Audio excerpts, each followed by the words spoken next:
debemos conocer en primer lugar lo que es la analogía, lo que es la semántica, lo que es el estudio de las guerras y los conflictos, no solamente entre Rusia y Ucrania, sino a través de lo que es la historia del arte de la guerra. En breve estaremos debatiendo el tema de la amenaza mundial, si estamos en los albores de una posible guerra en ese sentido, ¿no? Pero antes vamos a darle paso a Irene Javier, que ya está en la sala de prensa, para que nos dé la mirada a lo que se ha visto hoy en las redes sociales. Adelante, Irene.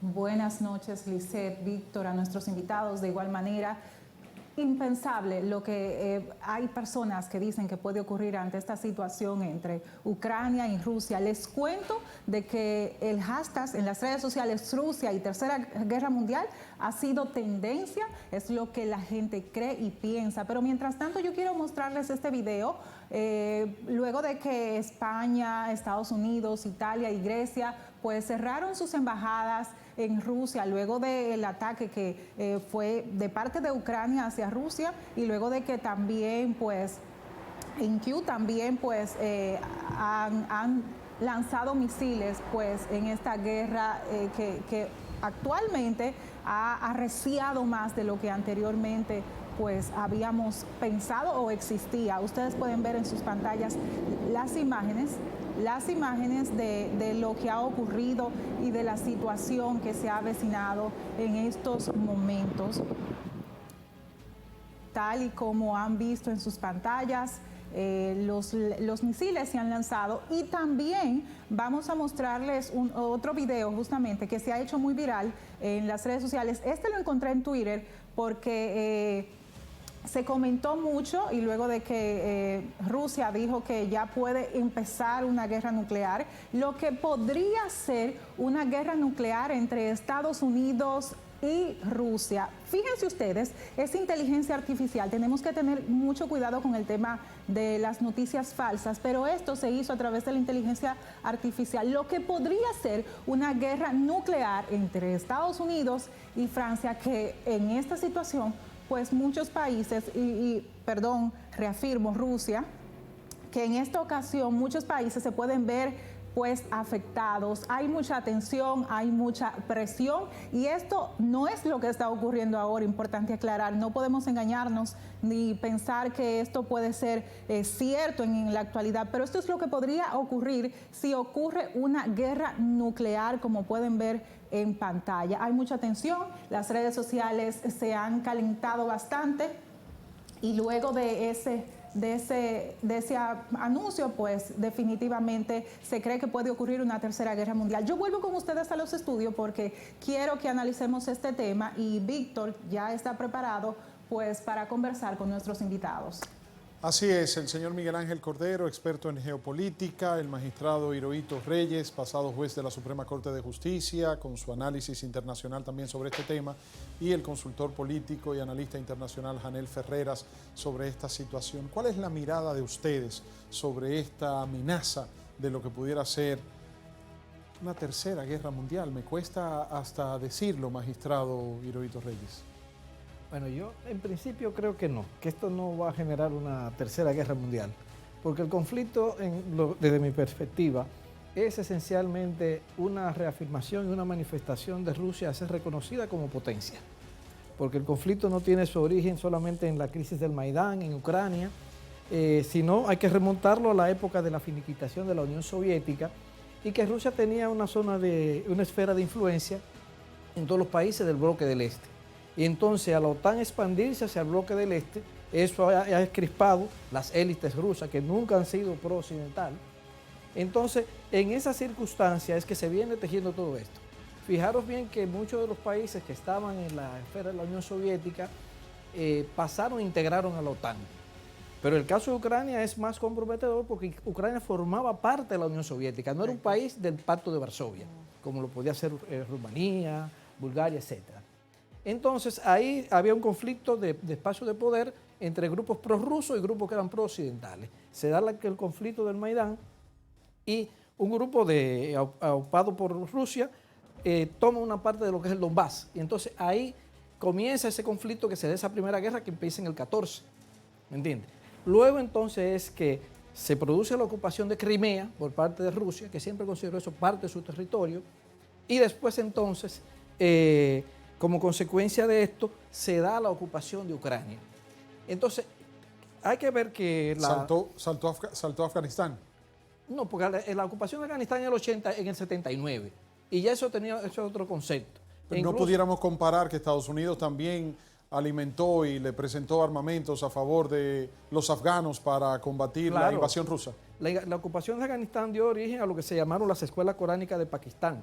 Y entonces es que se crean los mujahidines. Y después entonces en ese grupo se da ese conflicto. Rusia sale de Afganistán a los 10 años, pero este conflicto es diferente, porque este es un conflicto en Europa. Entonces ya y eso crea más temores. Siempre, por ejemplo, no es de ahora, sino de la época de los zares. Rusia tiene una vocación expansivista, pero también hay un conflicto con lo que es el grupo de Estados Unidos y la OTAN, porque esos son países que tienen intereses muy claros. Entonces, en esos intereses ellos no negocian. Y lo que hizo Rusia con la ocupación de Ucrania es también de decirle a Occidente y al mundo, mira, yo estoy aquí, estoy armado. Entonces ya siempre señalo, yo estoy armado nuclearmente. Y es ahí en donde está, desde mi punto de vista, parte del conflicto. Que se espera y entonces se hacen estas manifestaciones. No le conviene a ninguno llegar a una tercera guerra mundial, es demasiado lo que se pierde. La verdad es que no, general Cordero. ¿Opina usted igual? Fíjate, yo no me voy a ir como Hirohito a lo que es la anamnesis histórica de lo que es el conflicto. Debemos conocer en primer lugar lo que es la analogía, lo que es la semántica, lo que es el estudio de las guerras y los conflictos, no solamente entre Rusia y Ucrania, sino a través de lo que es la historia del arte de la guerra. Que la historia del arte de la guerra está prácticamente fundamentada en lo que es la polemología de las guerras y los conflictos. Y esta polemología nos encamina a nosotros a estudiar una ciencia que es muy desconocida, que es la ciencia de la criminología, la ciencia de lo que es la conflictología. No tenemos analistas de conflictología. Y es el gran dilema que tenemos cuando escuchamos un analista, un comentarista, porque no hay una distinción entre uno y el otro. Ya el analista es un conocedor de lo que es la ciencia geopolítica. Cualquiera puede comentar, pero si no tiene una base fundamental en cuanto a lo que es la historia del arte de la guerra, no tiene basamento. Lo que está pasando ahora mismo entre Rusia y Ucrania es un asunto de lucha por el poder. Es una lucha de intereses que, como muy bien ha enmarcado el magistrado Hirohito, está fundamentado precisamente en quién tiene más control sobre un espacio territorial a través de lo que se llama la esfera de influencia y la esfera de interés. Debemos recordar algo, que la Rusia de hoy no es la URSS de ayer. Rusia se tenía el criterio de que era un poder militar y la guerra Rusia-Ucrania ha develado lo que es la realidad de Rusia como potencia militar. Todavía como potencia nuclear la cuestionamos. Yo particularmente la cuestiono como potencia nuclear. ¿Pero por qué digo esto? Por lo siguiente. Porque a Ucrania le ha salido un hueso duro de roer. Como potencia militar le ha salido no duro, durísimo, porque era supuestamente una eventualidad, una operación militar especial. Más de un año ya. Que no duraba más de 2 semanas, porque en las Olimpiadas le dice Xi Jinping, óyeme, no intervengas ahora. ¿Qué tiempo te toma eso? Porque China tiene intereses comerciales en Ucrania, pero muy radicados. El trigo. Le dice, sobre todo, en materia, porque Ucrania es una mina de oro, tanto en agricultura como en minerales, ocupa el 4., el 5., el 6. lugar en el ámbito de la minería. Ahora, en los diferentes minerales, precisamente en el Donbass. ¿Por qué no se va a otra zona que no es el Donbass? Bueno, hay razones étnicas, históricas, desde los tiempos de esa gran zarina, Catalina la Grande, de que recibió precisamente a Crimea por parte de un amante llamado Gregorio Portenkin. Portenkin, que le entregó prácticamente a Crimea lo que fue el Donbass en un periodo a través de una serie de hazañas y de artimañas que lo extrajo de lo que fue el Imperio Otomano. Pero eso es parte de la historia. Ahora, la gran pregunta, la gran inquietud que tiene al mundo en vilo es: ¿habrá una tercera guerra mundial? Dice el magistrado no lo habrá. Hirohito que no. ¿Usted cree que no también? No lo habrá, pero ¿por qué yo digo que no lo habrá? Pero Desde y, un y punto el de vista retiro de las geopolítico. embajadas, tanto en Italia, Estados el Unidos, el cierre de las embajadas. Sí. Eso es una forma de reacción de Occidente, prácticamente, como una oposición a lo que se llama un cambio de doctrina. La doctrina nuclear de Rusia, del 22 al 24, ha variado 4 veces, bajo las llamadas líneas rojas. Varió cuando anunció Occidente, entre ellos Alemania, Italia, y sobre todo Estados Unidos. O sea, que usted coincide con el magistrado Hirohito de que no terminará siendo una tercera No, guerra pero mundial. ¿por qué no termina en una tercera? Es lo primero. Porque abrir esa caja de Pandora, cuestiona lo que es a Rusia. La va a inhabilitar dentro del contexto del derecho internacional. Pero ¿por qué la va a inhabilitar? Porque existe lo que se llama la teoría de del apartheid nuclear, Claro. escrita por este señor, un hindú académico, así Amian, el cual decía que el apartheid nuclear ha generado a partir de 1968 lo que se llama una diferenciación entre los países poderosos y los países pobres. En ese sentido, dice Amin que el día después de la Segunda Guerra Mundial, que alguien distraiga y se ocupe de generar otra catástrofe nuclear, va a generar un pánico en los países emergentes y todo el mundo va a querer poseer un arma atómica. Exactamente. Sería un caos. Le agradezco, don Miguel Ángel, y al magistrado Hirohito Janel. Quiero ir contigo en 2 vertientes. Número 1, ¿coincides tú con el magistrado Hirohito y con don Miguel Ángel Cordero de que no degenerará en una tercera guerra mundial? Y preguntarte también tu opinión, porque esto lo está llevando a cabo Biden como presidente de Estados Unidos cuando apenas le quedan 2 meses en la Casa Blanca. ¿Cuál sería la posición de Donald Trump como presidente electo cuando entre a la Casa Blanca a partir del 20 de enero de 2025?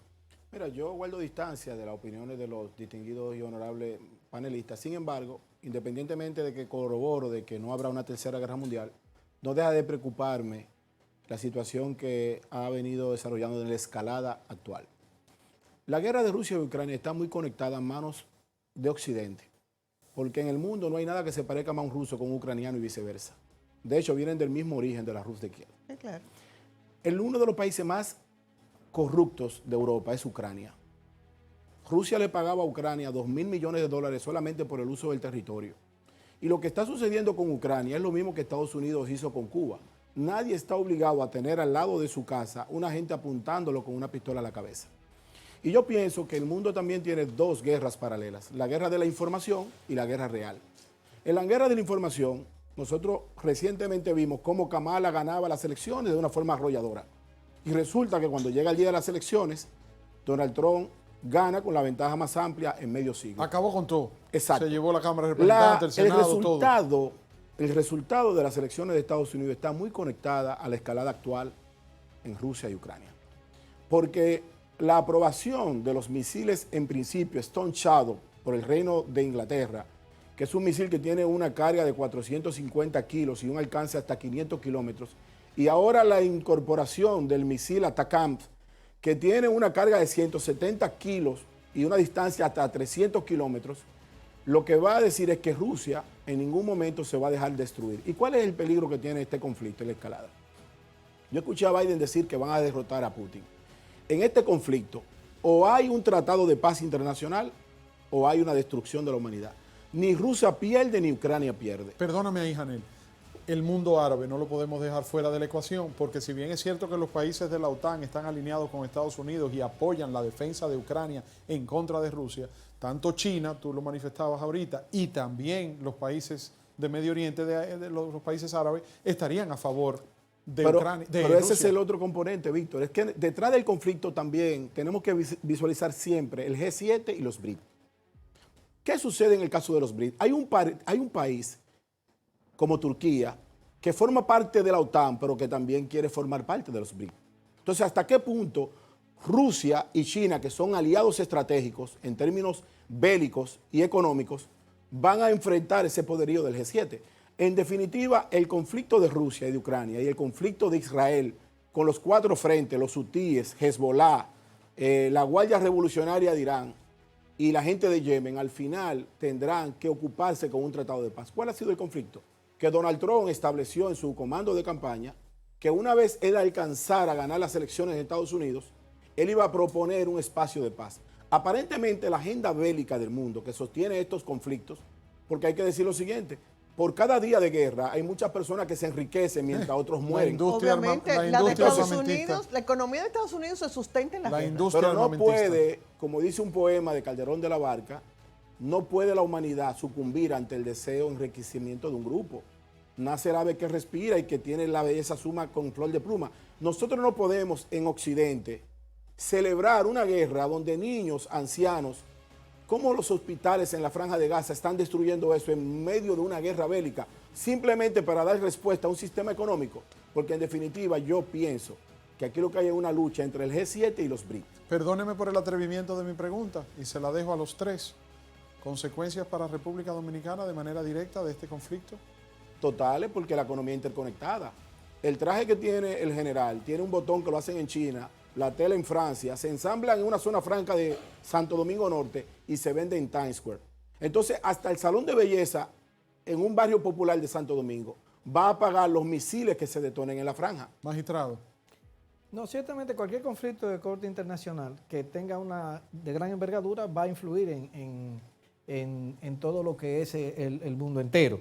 Si usted me pregunta de manera inmediata el conflicto de Rusia y Ucrania, si Rusia gana en Ucrania, la República Dominicana ahí no tiene grandes intereses.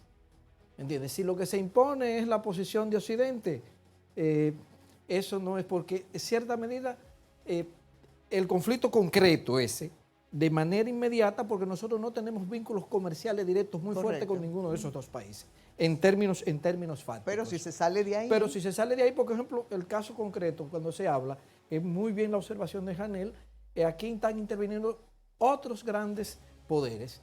La China, porque eso es lo que pasa, que el mundo tiene economías emergentes, que se han creado grupos emergentes y todo y cada uno de ellos lo que quiere es reafirmarse. Por eso yo señalaba, ¿qué quiere Rusia con esta guerra? Decirle, mira, yo estoy aquí, yo estoy armado, yo soy Rusia, tú me echaste un chin para un lado después de la caída de la Unión Soviética, pero estamos aquí. Entonces, fíjense que la base del poder de Putin es reafirmarse hacia lo que es la proyección de su política internacional y el control que tiene. Putin destaca cuando el presidente Boris Yeltsin lo coloca como primer ministro e inicia el bombardeo de Chechenia. General, ¿usted qué opina? Fíjate, existe una teoría de un gran profesor de la Universidad de Harvard, Joseph Nye, y de Robert Keomet, que se llama la teoría de la interdependencia compleja, que era más o menos lo que decía James con relación a que todo está conectado con el todo. Lo que sucede en Medio Oriente afecta a la República Dominicana. ¿Por qué? Porque cuando los hutíes que se encuentran no en Yemen, sino en la capital, en lo que fue la capital de Yemen, en Sanaa, 21 millones de hutíes ahí bajo una teocracia apoyado por Irán, cogen y piratean todo lo que es ese canal que traslada, por donde pasa un 30% del petróleo mundial, por donde los intereses, la economía se mueve. Cuando sucede lo mismo, lo que es en el Indo-Pacífico, a través del estrecho de Taiwán, cuando hay conflicto con China, que traslada una serie de mercancías, el 40% del comercio internacional pasa por el estrecho de Malaca. Eso afecta a la República Dominicana. Uno dice, pero lo afecta directa e indirectamente. Lo afecta de una manera, en tiempo y espacio, directamente lo afecta. Porque cuando suben el transporte, Los por ejemplo, precios. porque tiene que dar una embarcación, un transporte, no pasar por ahí por el estrecho de Egipto, del canal de Suez, tiene que dar la vuelta por el África. No abarata los costos de los alimentos, sino que lo incrementa. Y Le eso agradecemos. afecta lo que es el comercio y produce una inflación en lo que es la mercadería en los estados. Le Vamos a agradecemos regresar mucho, con, sí. con ustedes en breve, pero vamos a darle paso a Irene y Javier otra vez porque La Mirada publicó una pregunta para conocer la mirada ciudadana sobre qué piensan si realmente podría producirse una guerra nuclear o una amenaza al mundo. Adelante, Irene. Así es, Lisset. Importante decir y aclarar que el panel que tenemos esta noche, buenísimo, porque arroja luz del tema que estamos tocando y colgamos la pregunta en nuestras redes sociales para entender, o más bien para ver la mirada de nuestra comunidad virtual acerca de este tema. Dice, ¿cree usted que la guerra rusa versus Ucrania desatará la tercera guerra mundial? Ha sido tendencia en el día de hoy. Nuestros seguidores responden y dicen, es algo que se viene trabajando desde hace mucho tiempo. Otro de nuestros seguidores dice, sí, lamentablemente, Dios tenga misericordia. Seguimos leyendo los comentarios y otra persona que nos sigue dice, no. Seguimos viendo los comentarios de nuestros seguidores en las redes sociales y aquí es importante decir, recientemente diferentes países de Europa están educando a la población sobre qué hacer en caso de una guerra, lo que significa que es posible. En República Dominicana hay opiniones divididas, hay quienes creen que es posible y otros no. El otro comentario dice, ya ese conflicto tiene mucho tiempo, así opina la gente en nuestras redes sociales. Usted también puede hacerlo llamando ahora mismo a los teléfonos de estudios que están en pantalla y puede dar su mirada del tema que estamos tocando esta noche. Vuelvo con ustedes. Gracias, Irene. Y antes de que pasemos a las conclusiones de los tres, yo quisiera plantear lo siguiente para saber si estoy en lo correcto o equivocada. Le comentaba a Víctor, creo que fue ayer, que esta salida de Biden de permitir el uso de los misiles estadounidenses por parte de Ucrania fue Ella como, no me lo dijo así, pero ella dice que es para echarle una vaina a Trump. sí, en términos más Ella no elegantes me lo fue que dijo lo así, dije. pero yo... Correcto, fue una buena dosis de pólvora. Magistrado, ¿usted cree que fue como para poner a Trump en jaque? Una especie de venganza. No, yo pienso que es lo contrario. Fíjese, cuando Obama sale del poder en el 16, le dice a Trump cuando entra, el enemigo es Putin. Los enemigos no son los iraníes. Trump cuando llega, coloca en el Ministerio de Defensa al Marín que era contrario a Irán, era Así pro-ruso. es. Una de las gente de Trump era incluso Así es. muy vinculado a Rusia. Yo creo decir, a esos niveles no se improvisa. Esa visita de Trump a Biden y que se tomara esta decisión, eso para mí tiene que haber un acuerdo tácito. ¿Por qué? Porque es que Rusia y Estados Unidos lo que tienen son intereses. Ahí no hay afecto, ahí ni se ama ni se odia. Pero los demócratas acusaron en campaña a los Sí, republicanos de estar siendo apoyados por Putin. En la campaña es otra cosa, como señalaba el querido amigo acá, hay que ver el asunto mediático. Porque un asunto es lo que se suena, pero en el fondo es decir, ese hecho de esa envergadura, no creo que se vaya a hacer un asunto al azar. ¿Me entiendes? ¿Por qué? Porque por muy contrario que sean Biden y Trump, son norteamericanos y sus intereses son los Estados Unidos. Es verdad. Bueno, nos faltaría mucho más tiempo para Agradecemos nutrirnos de este sus panel. miradas, ciertamente. Nos quedamos, y yo en especial me quedo con la esperanza de que efectivamente no va a haber una tercera guerra mundial y que podría haber una solución, una salida diplomática, porque es lo que le conviene a todos. ¿Ustedes creen que es así, verdad? Decía ese gran estratega militar de la historia del arte de la guerra, Karl von Clausewitz, la guerra es la continuación de la política, pero por otros medios. Janel, cierre Muy bien. usted. Mira, yo pienso que, y conectándole al pensamiento dominicano, al conflicto bélico que debe ser la gran preocupación de la gente de San Juan de la Maguana o de Higüey o de Nagua, Claro. nosotros tenemos que sembrar la tierra. La República Dominicana, amén al conflicto, al estrecho de Bab el Mandeb, el estrecho de Hormuz, el canal de Suez y estos conflictos en Oriente Próximo y en Rusia y Ucrania, los dominicanos tenemos que hacer un plan de sembrar la tierra. Porque independientemente de que el conflicto no llegue a fenómenos nucleares, Rusia y Ucrania aportaban muchísimos fertilizantes para la producción alimenticia del mundo. Y además no se sabe, todavía no sabemos a ciencia cierta, si los aviones que salen desde Venezuela hasta Irán, que es que le propicia el combustible, también tenía un intercambio de devoluciones de ojivas nucleares en el territorio venezolano. Uf. Entonces, ¿qué sucede? Estos conflictos que están muy conectados, lo que nosotros tenemos que hacer es prepararnos para lo peor, aunque pase lo mejor. Muchísimas Me gracias. parece buena previsión. Gracias Sí. a los tres una vez más.